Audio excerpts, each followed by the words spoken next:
عورت ہی نظر آئے تو یہاں پر آئی برو بنوانا بالکل جائز ہوگا۔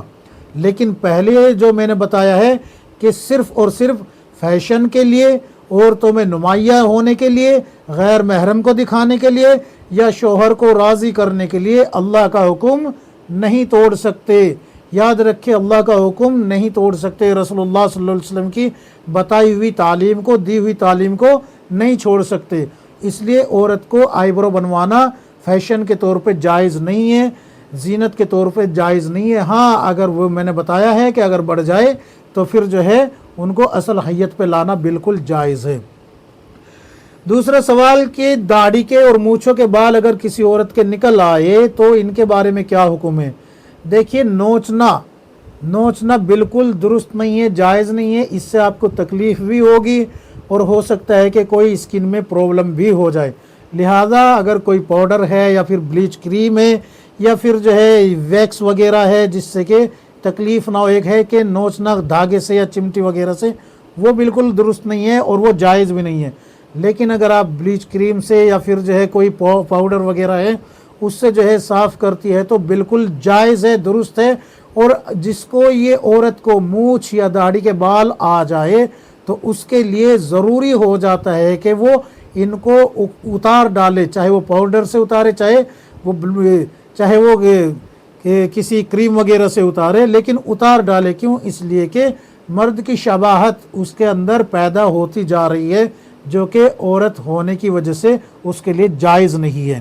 اس لیے اگر کسی کے چہرے پہ رواں اس قدر آ جائے کہ وہ جو ہے بدنما لگنے لگے اور محسوس ہونے لگے کہ یار اس کو تو داڑھی نکل آئی، مونچھیں آ گئی، اسی طریقے سے پیشانی پہ اگر رواں اتنا آ جائے کہ محسوس ہونے لگے کہ یہ کیا ہو گیا، جانوروں جیسا حالات ہو گئے، تو اب اس کو پیشانی، داڑھی، یہ چہرہ، یہ مونچھیں، ان سب کو صاف کرنا مستحب ہے، بالکل جائز ہے۔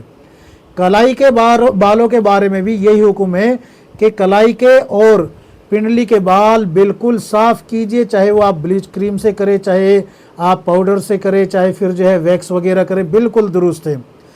اچھا، زیر ناف کے تعلق سے جو پوچھا گیا ہے کہ زیر ناف بلیڈ سے اتارنا کیسا ہے، تو دیکھیے اگر آپ کو کریم سے، پاؤڈر سے، ان چیزوں سے الرجی ہوتی ہے اور وہ آپ کو جو ہے دوسرے کے سامنے پھر بے پردگی کا امکان پیدا کر دے کہ ٹریٹمنٹ کے لیے جانا پڑے، تو پھر جو ہے آپ بلیڈ استعمال کر سکتی ہے۔ لیکن اس میں یاد رکھے اگر کہیں کٹ لگ گیا تو نقصان اس سے بھی زیادہ ہوگا، پھر بھی بے پردگی کا امکان ہے۔ لہٰذا اگر مارکیٹ میں آپ کو کوئی ایسی چیز ملتی ہے جس سے کہ آپ کو بے پردگی کا بھی امکان نہ ہو آئندہ جا کے، اور آپ اس سے جو ہے اپنے اس حصے کو صاف بھی کر لے، تو پھر اس کا استعمال کیجئے۔ لیکن یاد رکھے وہ چیز شرعاً حرام نہ ہو، جیسے کہ سور کی چربی ہو یا پھر جو ہے اسی طریقے سے شراب وغیرہ ہو، کوئی حرام چیز نہ ہو۔ بالوں کے بارے میں اگر دو منہیں بال ہے جو کہ ایک بیماری کی شکل اختیار کرتے ہیں، تو بیماری کی وجہ سے اگر کوئی اپنے بالوں کی نوک کو کتر لیتی ہے عورت تو بالکل جائز ہے۔ اور اگر فیشن کے طور پہ کترے یا پھر جو ہے چھوٹے بڑے کو ایک لیول میں کرنے کے لیے ان کو کاٹے کترے تو پھر یہ جائز نہیں ہے۔ اسی طریقے سے چھوٹی بچیوں کے بال، لڑکیوں کے بال کترنا، کٹوانا فیشن کے طور پہ یہ بھی جائز نہیں ہے۔ سر کے بال جو ہے سطر میں داخل ہے، ان کو چھپا کے رکھے۔ اسی طریقے سے چہرے کے میک اپ کے تعلق سے بھی ہے کہ چہرے کا میک اپ ہر وہ جو آپ کے شوہر کو آپ کی طرف اٹریکٹ کر دے اور آپ جو ہے ان کو راضی کر لے، رجھا لے اپنی طرف، تو وہ بالکل جائز ہے۔ لیکن اس میک اپ میں کوئی حرام چیز ملی ہوئی نہیں ہونی چاہیے کہ آپ کے ہونٹوں پہ جو لپسٹک ہے کہیں وہ حرام چیز سے بنی ہوئی ہو اور وہ حرام کی چیز جو ہے وہ آپ کے حلق سے نیچے اتر جائے لپسٹک کے ذریعے۔